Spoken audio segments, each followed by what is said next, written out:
Hello there, ladies and gentlemen, and welcome to another episode of CookieCast. So, CookieCast is the football podcast. The guys are here, they're talking games gone, games to come, football news, football reviews, football previews, football. What more could you want? It's a football podcast. Before we get started, please do consider like, share, subscribe and comment. Leave a review where you can leave a review. Share it with your friends, share it with your family, share it with your neighbours, share it with your dog walker. Anybody that you think, hey, they like football, send this podcast to them, they will love it.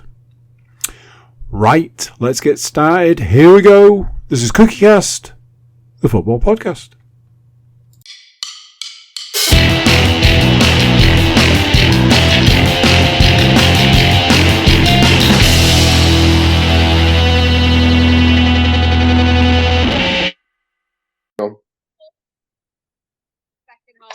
Welcome along, ladies and gentlemen, for another week of the not the getting over. That's a different podcast that we do here on the That's CookieCast my line, you podcast, bastard. I've got the bloody wrestling on my mind. I must have recently watched the CookieCast Getting Over podcast's premium live event coverage of Survivor Series War Games. I can thoroughly recommend it. Why don't you go and watch it if you've not done already? Yes, you will have just heard the dulcet tones there of one of my co-hosts, Mr. Stuart Woodmansey. I was about to ask him how he's doing as he was bailing his drink. So refreshed, I would imagine, is how you're doing at the moment. Yeah, better now. Absolutely. You won't have heard him yet, but he is also here. It's our Nottingham Forest correspondent, Mr. Matthew Moore. How are you, sir? All right-ish. Just, Yes, the reason for Mr. Moore's answer there will become clear in around 90 seconds plus injury time, shall we say.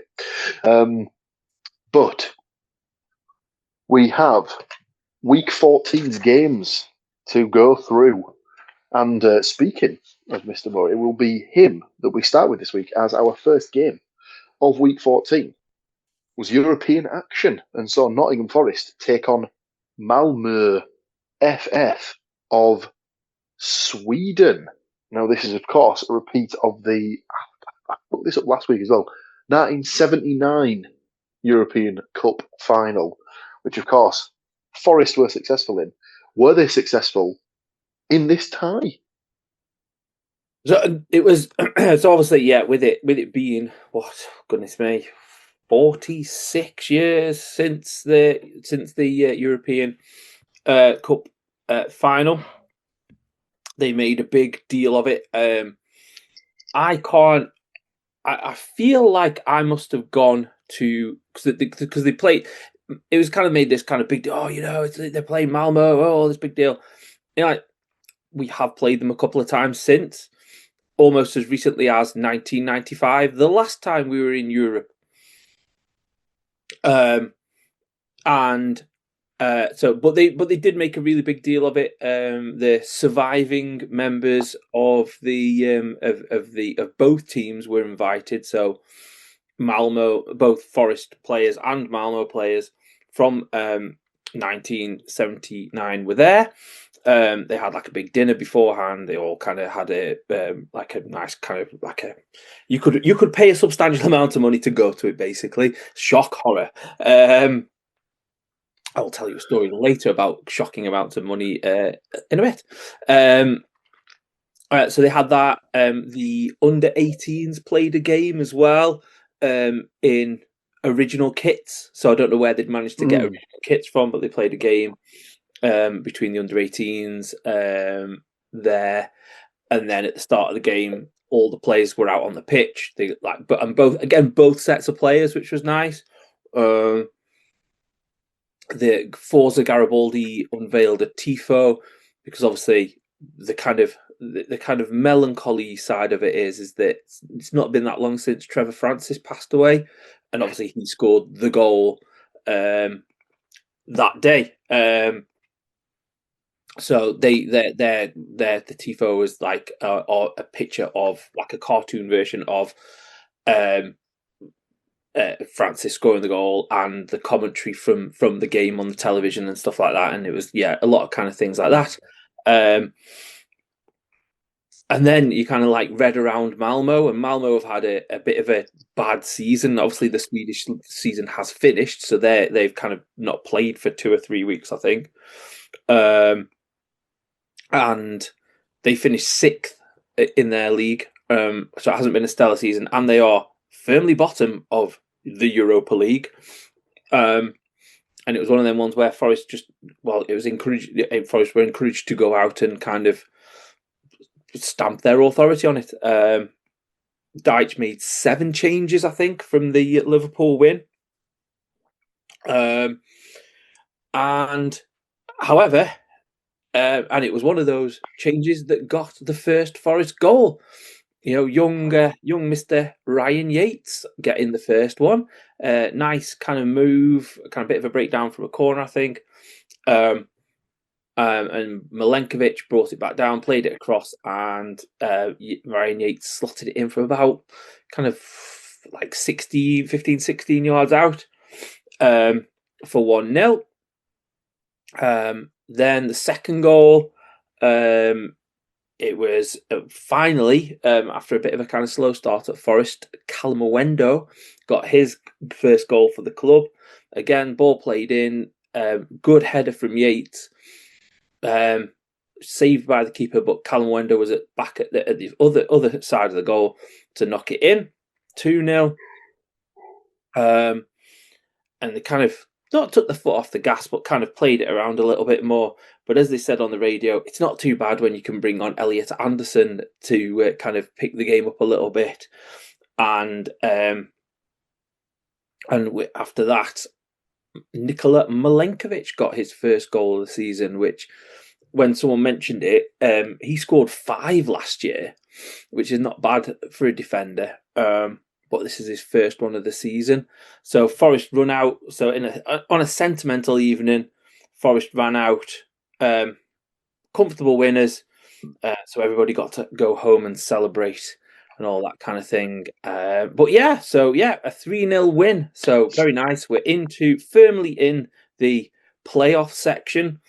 But if we continue to play as we're playing in the UEFA League since Deitch came, there's every chance. I think we've kind of got an easier end as well. I think Braga's possibly our most challenging game.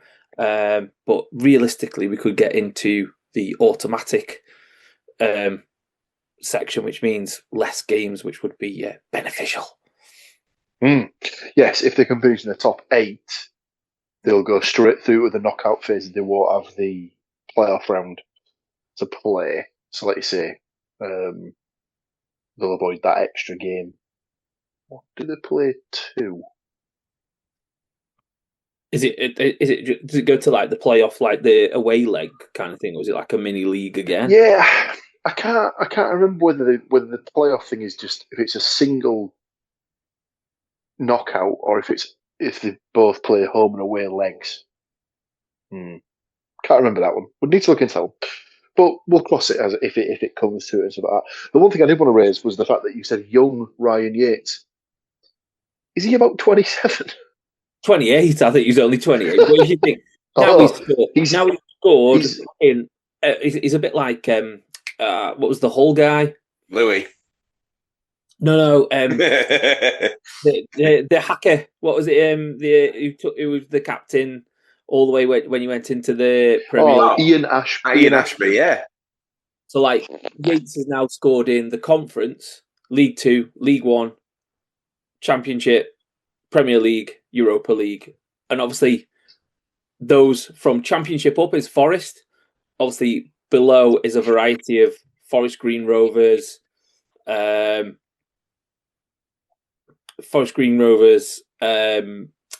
Lincoln City, a variety of people that he's played for. But to go from that to and I think he's the first one to admit he's probably not the most talented footballer in the world. He probably works a damn sight harder than a lot of more talented players than him in the world. So that's quite a nice kind of thing. And obviously he is club captain. So yeah, it was nice. Yeah, nice bow to tie, as it were. Very nice. Obviously, he's young Ryan Yates in the same way that Jesse Lingard was a young prospect until he turned about 32. Well, that's where I I thought always Matt thought that was was quite going with the Louis thing. I thought I was getting stick again for calling him old. Oh, poor old Louis. I wonder if he ever listens and just thinks, fuck that guy. I was going to make a comment. So, Say it. yes, positive results all across the board for Forest there. And it's positive starts for the podcast predictions, as we all had varying degrees of Forest win. Matt had gone for a 1-0 with McAtee to score, so gets the result, but not any of the goal scorers. I'd gone 2-0 with a brace from Jesus. Stuart gone 2-1 with Anderson and then Doy to score for Forest. So just the point for the result there. Sadly, no extra goal scorers tapped on for any of us. Our second game of the week took us to the Potteries, Yes. East Midlands, West Midlands. Fucking hell. West Midlands. Sorry, I don't know that part of the country that well. I do apologise, but it took us to someone from there. No, she's from the Black Country. It's a completely different place. Wow, yeah. Anyway, it took us to Stoke City versus Hull City, and this one was live on not even Plus. I think it was the full Sky Sports experience, wasn't it? It was with indeed. An excellent color, with excellent colour commentary. Yeah, I think we should start every game that this guy has covered for Sky by just clarifying the position of fuck Don Goodman. This is an anti-Don Goodman podcast. That's it. That's the new name for the pod. Oh my! But yeah, with regards to the game itself, to be fair, Stoke absolutely battered Hull for the entire first half. Although Stoke were very lucky not to concede a penalty early doors, when Ashley Phillips absolutely floored Matt Crooks in the box and then touched the ball. But it's all right because he got a touch on the ball after he'd committed the foul, so the ref didn't give it. So congratulations to that man for keeping up the consistency of refereeing across the league this season. But yeah, from that point onwards, Pandor had a couple of saves to make from Bojanic and then Zorba Thomas shortly after. But Thomas did find the net on 17 minutes. It was a bit of a worldie, to be honest. I don't know if you've seen it. Corner from Cresswell was headed out by Shemi Ajayi, but only as far as the edge of the box for Zorba Thomas to volley into the roof of the net from 16 yards out. It was very well taken. Bit of a rocket. Don Goodman, again, was waxing lyrical about how marvellous the goal was. But if you clear your lines properly, it doesn't happen. So, yeah. It's funny, though, because when Hull scored, he didn't really say much about it, but we'll get to that. Yeah, Ivor Pandor did keep us in the game, really, for the rest of the first half. And it wasn't until the 41st minute when Hull registered their first attempt on target, which was a John Egan header from a Ryan Giles cross. Not really much for the keeper to do. It was kind of right at him and he caught it comfortably. Something had to change, really, for Hull, and two changes came at half-time. So Sergei took Darko Xhabi and Joel Ndala off, which I think was a good decision. And Ndala started fine in the first 5 minutes and then just felt like a passenger for most of the rest of the first half, unfortunately. It wasn't really a game that he could get into. So taking him off wasn't the worst decision. He brought on Kyle Joseph and Mohamed Baloumi, obviously still on the comeback from his hamstring injury, but making strides. So that's good to see. And the changes seemingly not just in personnel, but in mentality, where for the first few minutes they were going all out. And within 2 minutes of the restart, Hull were level. And weirdly, this time for us, also from a corner. We did quite enjoy that on the commentary on this game, particularly. The goal that Stoke scored from the corner. Hull have conceded the most goals, or the joint most goals in the league this season from corners. Then that happened. And then they put up the statistic of Hull have scored the least from corners this season. And then we went and scored. So, it was, again, much like the Hull clearance, it was a bit of a tame-headed clearance. It fell to Gelhardt on the edge of the box, who didn't volley it straight into the roof of the net. His shot was blocked, but it ricocheted up off Balumi's upper arm and headed in by Semi Ajayi. So the guy who couldn't clear his lines, making amends at the other end and scoring. A little bit of hoo-ha around this one, because there was a shout for offside. Then there was people shouting for handball because it came off like Balumi's sort of upper arm. But it was kind of his shoulder. Like, it's that whole rule about like t-shirt sleeve length and all the rest of it. And it was definitely north of that. But Stoke proceeded to have a lovely little cry about it because they conceded. Yeah, not great. Anyway, whilst the game was level, there was a fantastic goal-saving tackle by Captain Louis Coyle on Junho, prevented Stoke from retaking the lead. It was one of them ones where the ball fell to this guy on the penalty spot and it looked like nobody was near him. Could pick his spot. Louis absolutely busted a gut to get in from right back to centre half and like slid in to basically make the tackle at the decisive moment. And that tackle proved to be sort of the catalyst for like the last sort of 10 minutes of the game or so, really. On 83 minutes, John Lundstrom, the ball fell to him on the edge of the 6-yard box again from a corner. But instead of picking out the net, he managed to pick out the top of the stand from about 6 yards, which was unfortunate. It took quite a lot of stick from the Stoke fans at that point. That will become important momentarily. But on 90 minutes, Matt Crooks broke up play just inside the Stoke half to allow a quick counter to a Stoke counter, and the ball fell to Mohamed Balloumi, who spotted the run of Gelhardt on the left-hand side of the box. A defender came across Gelhardt's blind side, but then completely missed the ball, and Gelhardt slotted into the bottom right-hand corner to make it 2-1 to Hull. 5 minutes of injury time ticked down with no further incident in terms of goal scoring. So the final score, Stoke 1, Hull City 2. But yeah, cue scenes of celebration at the end. And John Lundstrom, like I said, had been given some stick whilst warming up, then given plenty of stick when he skied it. So he took it upon himself to just tell the Stoke fans to settle down a little bit at the end of the game.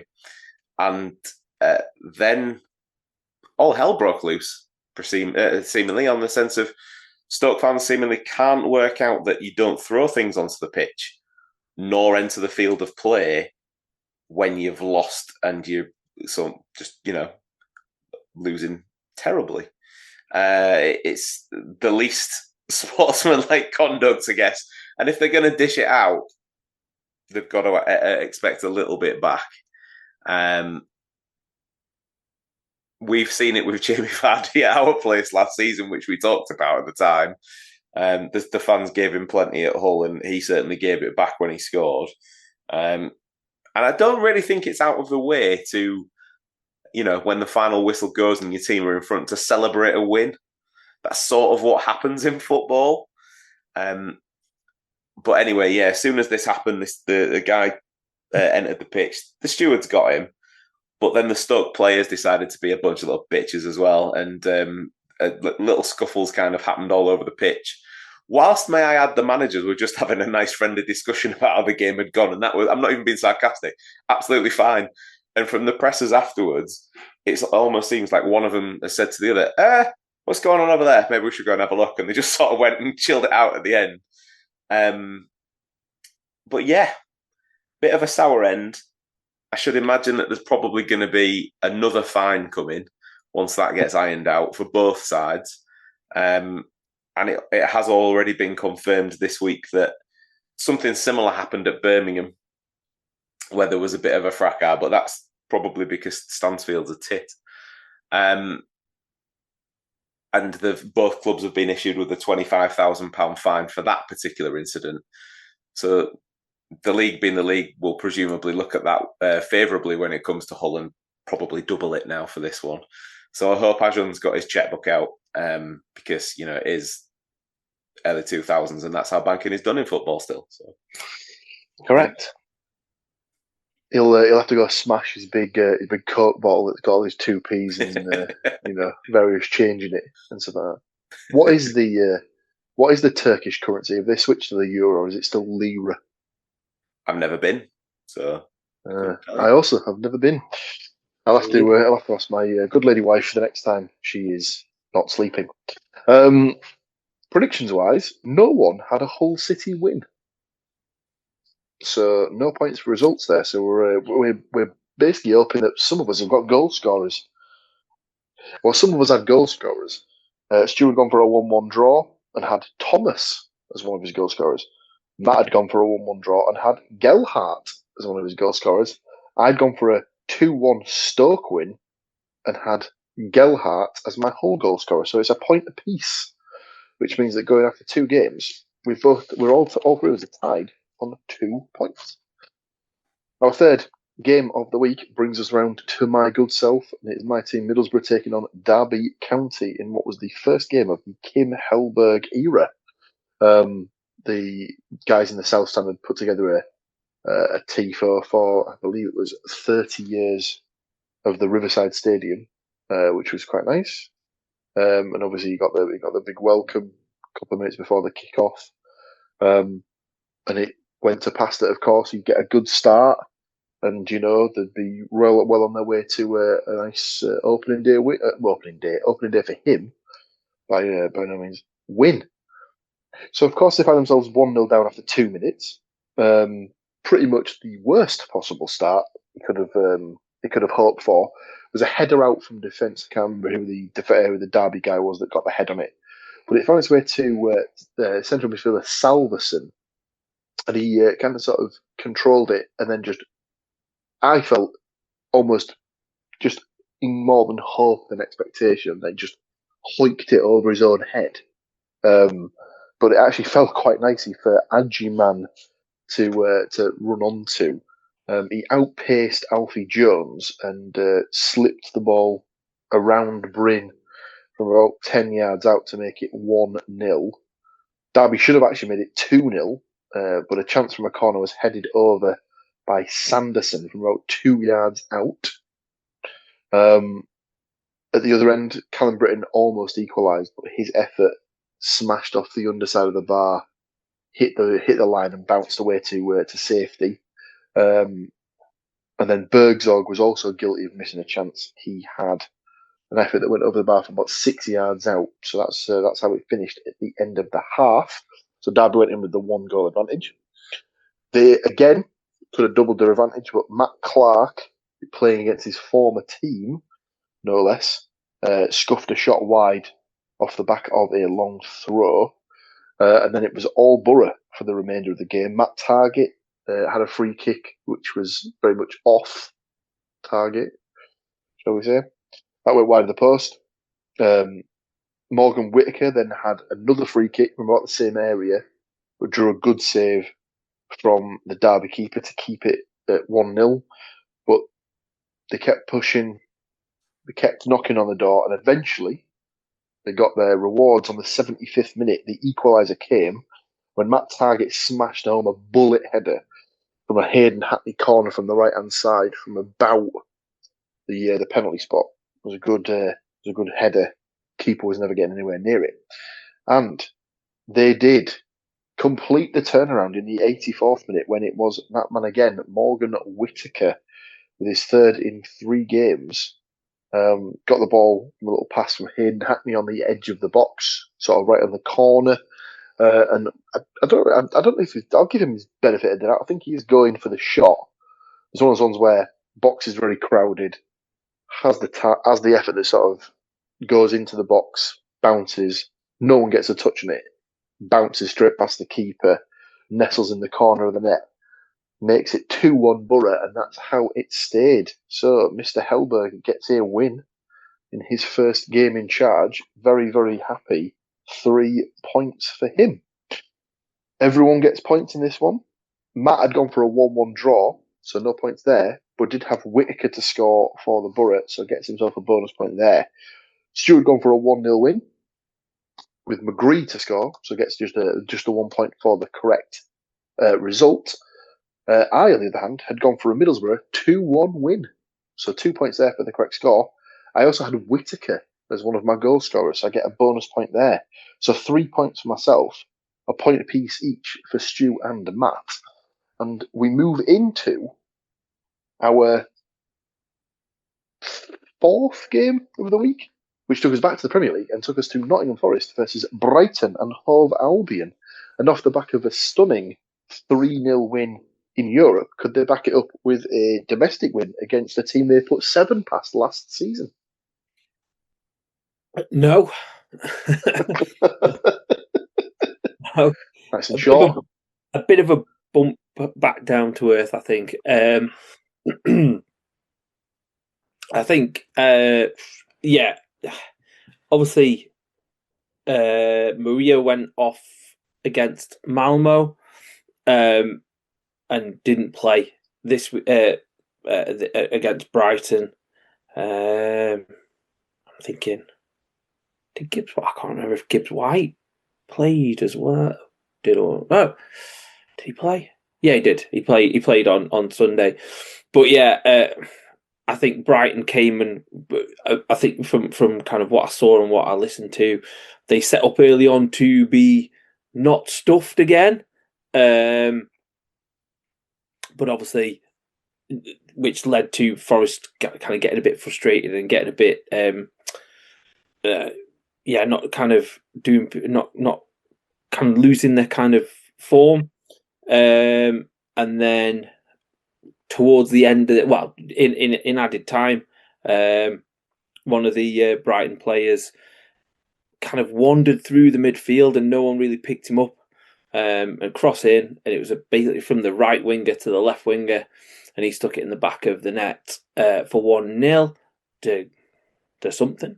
De Kuiper, that was the one.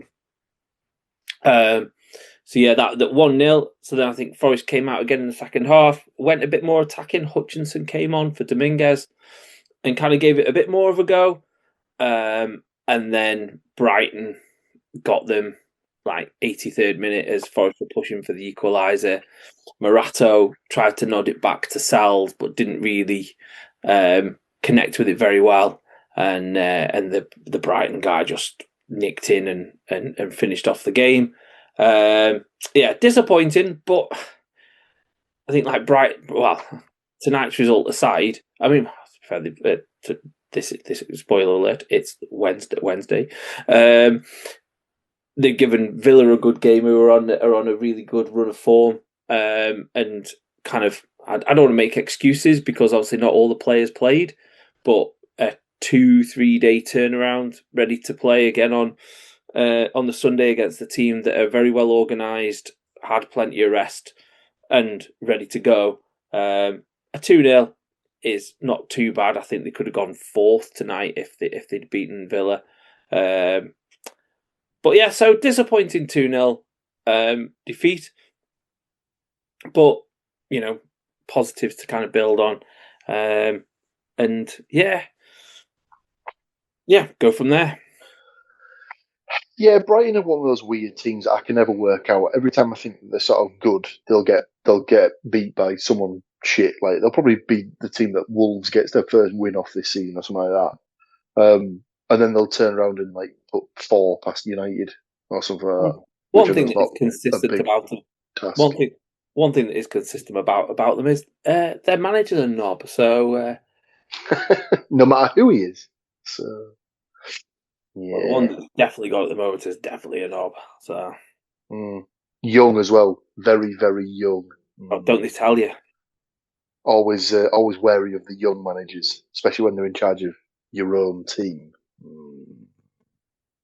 Anyway, predictions wise, it's our first blank of the week, ladies and gentlemen. None of us got any points for this one. I had a 1-1 draw, Anderson and Welbeck, no points. Stuart had a 2-2 draw, Igor Jesus and Doy, Welbeck and Ruter, no points there. Matt also had a 2-2 draw, Igor Jesus, Hutchinson, Welbeck, Minte. So, no points for that one. So we're stuck on 5, 3, and 3, respectively. We have one more game to go through, which, as Mr. Moore alluded to, took place this evening. But we are actually going to take a very short break before we come back and discuss Wolves versus Nottingham Forest. Don't go anywhere. We will be right back. And just like that, our break is over. And your feast of football continues as we go through the details of our final game of Week 14, which saw Wolverhampton Wanderers boo. And their new manager, Rob Edwards, boo, taking on Nottingham Forest. Mr. Edwards went into this looking for his first points as Wolves manager. Did he get any? So once again, Forest made the trip, the long trip from the East Midlands to the West Midlands. One side of the country to the other. For this game, I think someone called it a relegation scrap. I was kind of like, yeah, fair enough. Fair enough. We are like within 4 or 5 places of Wolves, but I mean, I could take quite a lot of offence to that. To be honest, it's quite rude. But yeah, so kind of again, I'm listening on the radio. I think Wolves came out kind of early on and attacked quite well, but then Forest kind of took control of the game, kind of hitting on the counter attack, kind of similar to stuff to last year. But yeah, kind of a few good chances until kind of midway through the first half. They scored, or so we thought, and then so did the referee, and then VAR debated it for about 5 minutes. But yeah, Jesus we thought had scored, but Ndoye was offside and blocking the line of the goalkeeper. Everyone's favourite rule at the moment of he's not affecting play, but they are stood in an offside position. It drives me mad. If you're stood in an offside position in between the goalposts, you're involved. So you're offside. I just think I don't know. I'm just at the point now where just call it offside, because that's what it's always has been. And I don't know why we have to be, in a world where nuance needs to be used more frequently elsewhere. We don't need nuance in the offside rule because it's complicated enough as it is. So yeah, after much debate, they did acknowledge the fact that he was offside and disallowed the goal. And yeah, I think so. Forest carried on attacking, few good chances, but no kind of like not real any real threat. Second half started kind of similar kind of vein as the first half. At first half, Wolves attacking, few good chances. I think it was a really good chance. I can't remember what his name is. Should have put away. It kind of redirected it, but just couldn't get over it to kind of put it back into the back of the net. And then about 70 minutes, Hutchinson crossed it in, and Jesus scored another header for it to count this time.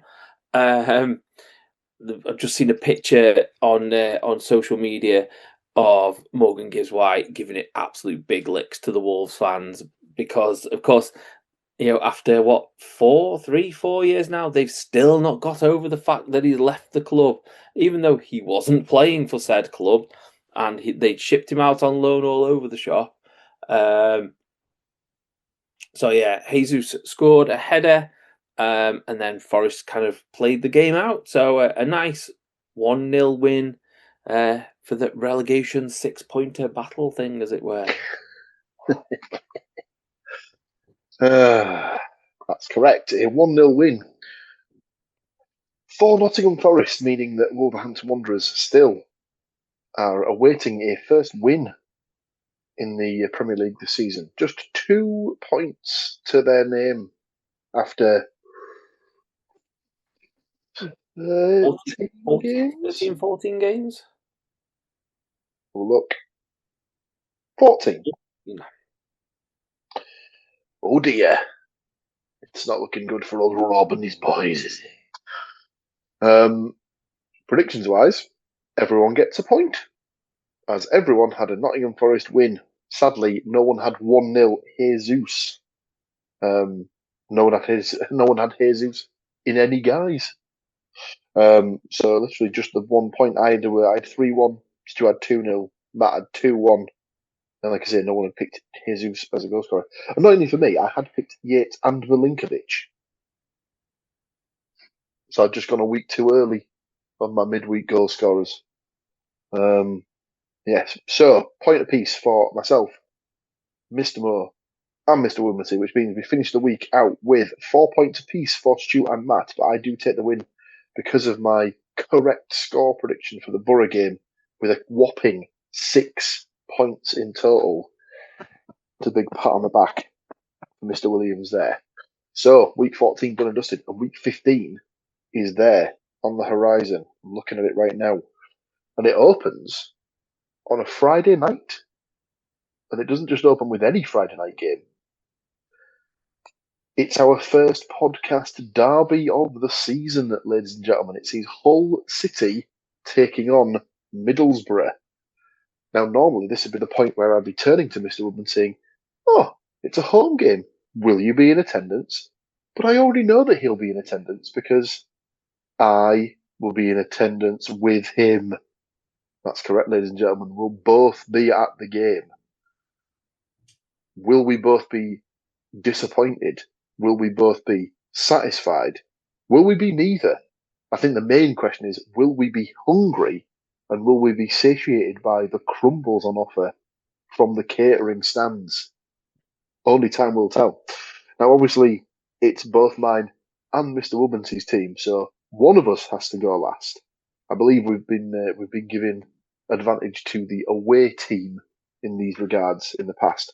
So what we'll do is we'll go to Mr. Moore first for his prediction, and then we'll go to the two lads who have skin in the game, shall we say.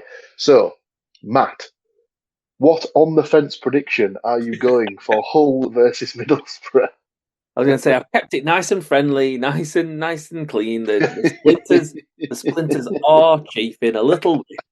I've gone for a nice tidy 1-1 draw, and with Gelhardt and Whittaker scoring. How many's that on the spin for Gelhardt now? He's had 9. Now, I'm going to hate myself for using this phrase as well, but Sky Sports were very quick to wheel out the statistic of he's had 9 goal involvements in his last 9 games. I think there's only 2 games gone by in the last 9 where he hasn't scored or assisted. And he's done one or the other or both, obviously, to catch up those figures in the other 7. So a 1-1 draw for Mr. Moore. Stu? It's probably no great shock to learn. I have also gone for a 1-1 scoreline. Now, Paul could probably name half of his squad at this point in time, but who's not scored for Borough for ages that probably should have scored at least one by now in this season, or more recently? pick a few of those names. So I've gone for Bergzorg as my goal scorer for the Borough. He has scored this season.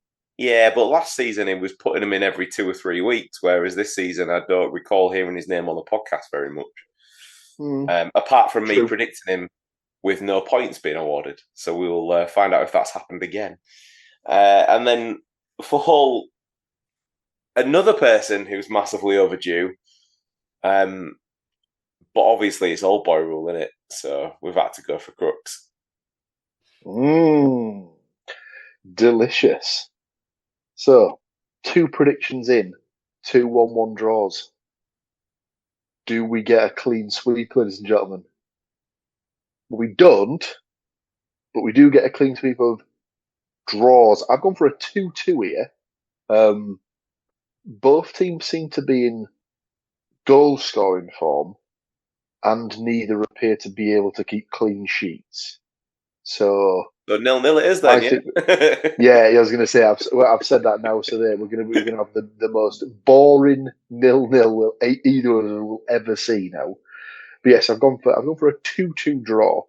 Have we? I don't know. I'd have to look back through it. Have we both lost one in like 5 or 6? Apparently, maybe.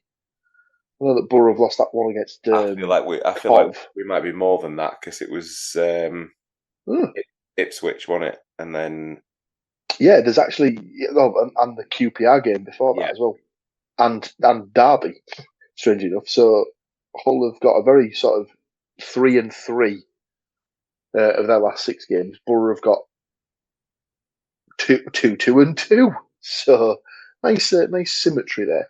I think it'll be a good game. And I'm expecting goals. Let's put it that way. I've gone for Gelhardt and of course Crooks, and then I've gone for Whittaker and McGree. McGree hasn't scored for a while, and I don't know if he'll. I think I get the feeling he might start this one because he's been coming on off the bench for the last couple of games. And I think you might want to see what he's got from the start. So either way, you'll get a full breakdown of it on next week's podcast. Like I say, as long as it's a good game, that's all that matters. Our second game of the week, and by the way, it's live on the Sky Telly box. So, if you're able, tune in. You might even see a couple of boys that you recognise. Our second game of the week takes us to Saturday afternoon at 3 p.m. So definitely not live on the Sky Telly box for Everton versus Nottingham Forest. Forest's first trip to the Hill Dickinson Stadium, and obviously a return to Sean Dyche's previous club. It's Mr. Moore's team, therefore he will give his prediction last.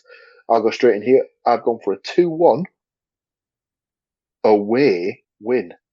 Gone for Barry to score for Everton, and then a goal apiece for Ndoye and Hudson-Odoi. The Doy double, as it were. Stu? We were close. I've gone for the same scoreline prediction. So Everton 1, Forest 2. I've gone for Jesus to perform his miracle from earlier this evening again. And kind of almost an Ndoye double, kind of in the sense of Ndoye for Forest and Die for Everton. Punch it home. Did you see what they'd done in the training thing? I checked that though because he's suspended, isn't he? So I don't know how many games he's suspended. Oh, is he? Yeah. They appealed it and they turned it down. Yeah. Should I pick somebody else then? I was just being funny because of the Ndoye thing. Did he do something last night or something? It's how early on did he get sent off? Because obviously, if it's before, Njai?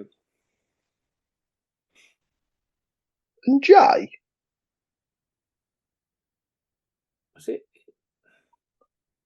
Iliman Njai played last night for Everton. Played the full 90 minutes. Oh, did he?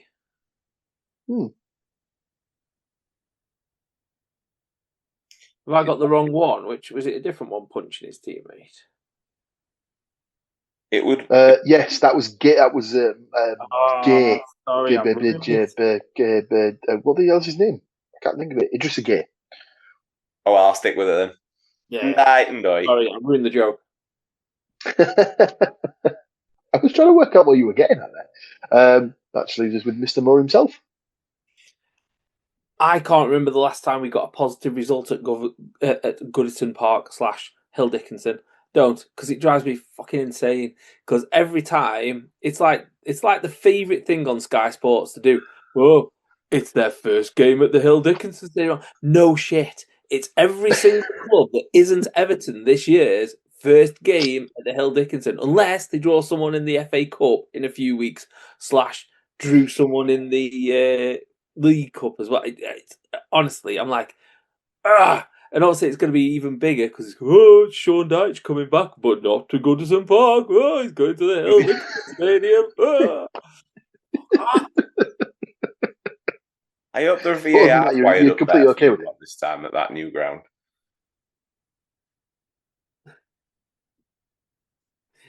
But I have got I can't remember the last time they got a positive result against Everton. Definitely, I can't even remember one at the City ground, to be honest, but definitely not at their home ground. So I've gone for a 1-1 draw. I can't believe the pair of you didn't do it. Obviously, James Garner, old boy rule. But he never scores. I've seen him shoot, no wonder. Jesus. And speaking of Jesus, he's going to score Forest.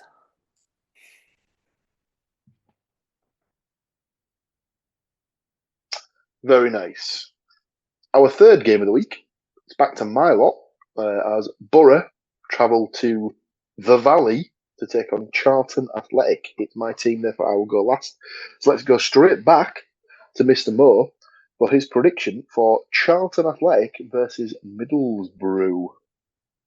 So, I mean, I looked at Charlton's last 3 or 4 results and wow, it's bad. So I've gone for a 2-1 Borough win. Okay. Yeah, the Charlton scoreline will not be empty; it will be fuller. Just with one though. Oh. And then Borough 2 goals, 1 from McCree and 1 from Strelic.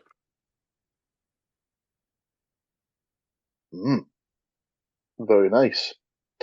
Stu? I have weirdly also gone for a Charlton 1, Borough 2 result. I've gone for Campbell for Charlton, and I've gone for Conway and Whittaker for the Borough. I've given Conway a rest in the first game, so he'll clearly score against us and then won't score against Charlton now. Well, here's hoping. Sort of. I am in agreement. I've also gone for a Borough win, but I've gone for an extra goal on top. I've gone for 3-1. Like Matt said, I'll just read off Charlton's last 3 results. Well, they've lost 4 on the spin, but I believe they were 4-0 down to Southampton within 20 minutes a couple of weeks ago. So, yes, they've lost games at 3-1, 3-0, 5-1 and 1-0 in the last 4 results. So they are on a bit of a slide. I've gone for Leeburn to score for Charlton, and then I've gone for a goal apiece for Strelec, Hansen, and Sen. 3 prolific guys. Obviously, none of them will score. Our 4th game of the week takes us back to the MKM Stadium, where Hull City will be taking on, in front of the documentary cameras, no less, Wrexham. Obviously, it's his team. He will go last. But, of course, I am morally obliged to ask, will you be in attendance? Yes. Very much so. Bosh. Ding, ding, correct. I'll jump in here. I've gone for a 2-2 draw in this one.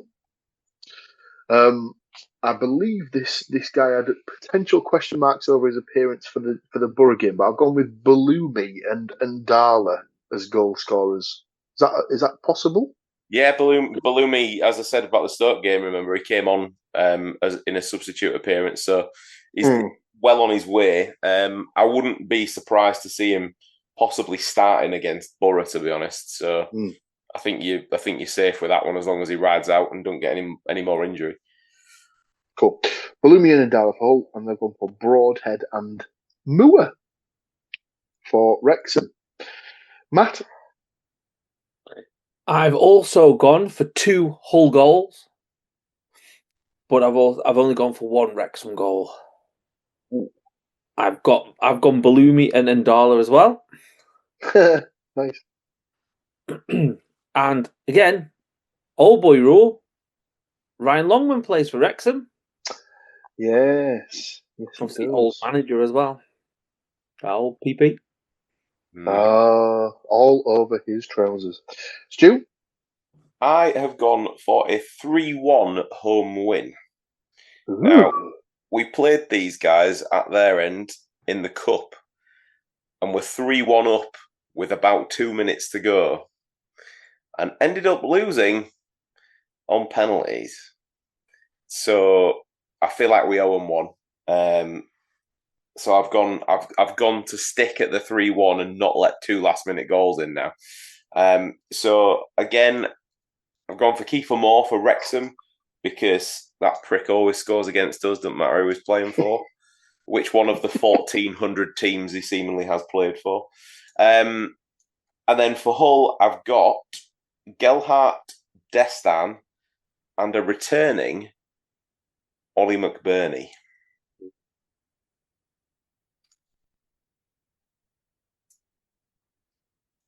Maybe fit for the Borough game, but may not be risked, is what the info was. Potentially, they might give him the last 10 just to get minutes in his legs. Maybe. That, ladies and gentlemen, would normally be where we would end the podcast, but due to scheduling for next week, we are going to be able to fit in 1 extra game for this week. So, our 5th and final game to predict for next week sees a return to Europe and a return to the continent as we go over to the Netherlands for FC Utrecht versus Nottingham Forest. Putting you on the spot massively here. Ever played Utrecht before in European competitions? It's not been mentioned in any of the kind of of any of the chat about it. But if it had been them playing Everton instead, it had been their first trip to the Hill Dickinson Stadium. So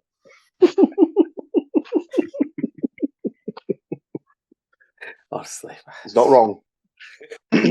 He's not wrong. I don't know if Utrecht are. I'm not sure if they're more of a more recent kind of success story because they're. I think it's only a small stadium just outside of Amsterdam. So I think. When I was looking at it earlier, the stadium actually looks quite nice. It looks like it's like a neat little sort of. It's all 4 stands, so it immediately shits all over Bournemouth Stadium. I know they've got 4 stands, but who fucking cares? Who fucking cares who fucking cares when it holds about 2 people in one of the stands? I'll have to do some. Do you know what? That'll be my homework for next week. I'll do some digging around FC Utrecht and what their history is, if they've ever won the league. I know a lot of Forest fans have been told don't go because oh god, and not in a nasty way. The allocations sold out. They didn't get very many. There is a very, very small fan park that will be showing the game. None of the bars will be showing the game, basically. So, because I think other Dutch teams are playing at the same time, and those games will be shown instead. So it's basically like, don't go because you won't be able to see the game. You won't be allowed into pubs to shout, can you change it to? Because guess what? It is nowhere to be found on Dutch TV. So yeah, that's that's about it. Get the forest on. What are you doing? Get the forest on. Right, so obviously it's Mr. Moore's team. He will give the last prediction of the week. As he gave the last prediction in the last game, I'll go straight back to Mr. Woodmansey for his prediction for Utrecht versus Nottingham Forest. I was looking at the last string of results for both of these sides, and I would expect, much like what Matt said in the last European outing, Forest will probably be looking to put a bit of a stamp down. So I've gone for a 2-0 win for Forest. Gibbs White and Yates. Although Gibbs White looked like he was limping a bit at the end of the game against Wolves, Sam was a little bit concerned about that. He's got a knock at the moment. I don't know. I think they're not. I'm not sure if they're managing it or that kind of thing. So yeah, keeping it. Yeah, leave it. Now the cynic in me would ask there: have you gone with 0 for Utrecht as you didn't want to have to look up any Utrecht goal scorer? Now, no, and I take great offence to that, Paul, because as you well know, if I genuinely believed that they were going to score, I would have picked the longest fucking name I could find for you to write down. Correct.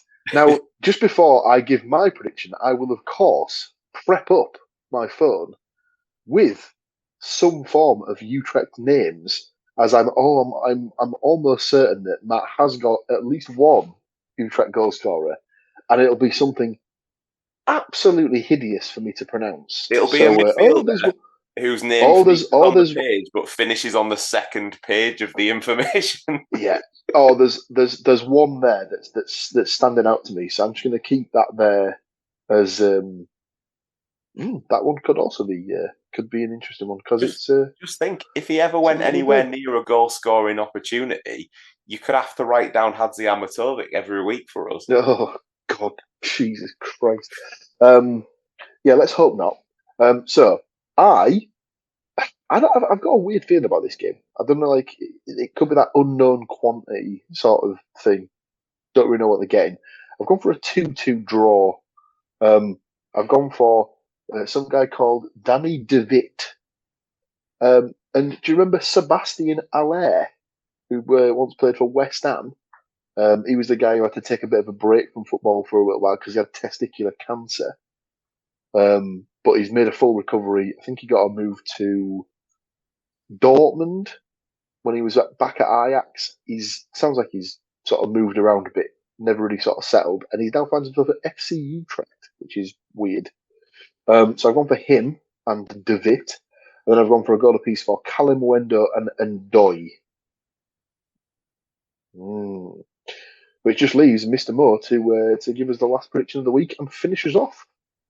I mean, the vicious accusation that you levelled towards Stu should definitely have been levelled towards me because I couldn't be arsed, so I didn't. So I just went with a 1-0 Forest win with Callum Wendo scoring. But in my little bit of kind of research here to possibly consider screwing you over, annoyingly, a certain Mr. Noah Ohio, ring any bells? He's no there. Way. But I think he's on loan to Young Utrecht, which is the reserve team. So yeah, or he's playing for both. So yeah, I was like, yeah, but no, I didn't. No, I just went with Callum Wendell. I just thought I couldn't be asked, to be honest. Yeah, that's fine. I thought it was nailed on that one of you would have gone for any of the following: Hormans, Didden, Via Giver, Engwander. What you just said Iguana wrong there, that's all. Yeah, basically, Mr. Iguana, he's got an iguana. Mike Erdhuizen. Is that a bit like an apple? He could be. Erdhuizen, yeah. Lovely stuff. So there you have it. That is our final prediction of the week and brings us neatly to the end of the podcast. Does anyone have anything else they would like to bring to the table? The Wrexham game is not only on the documentary cameras, but it is also listed as being on Sky Sports Football, and it doesn't have the little plus symbol next to it, so I presume it'll be on the main channel. I completely missed that. Yes, that is listed as Sky Sports Football. Charlton versus Middlesbrough does not have the same designation. That definitely is a Sky Sports Plus game, sadly. So maybe they've had word that Ryan Reynolds is on his way to Hull. Ooh, he's heard of the Costa del Humber side, has he? No, he's clearly coming for a crumble. I mean, he's not going to be wrong, is he? If he does, he's going to be very, very happy.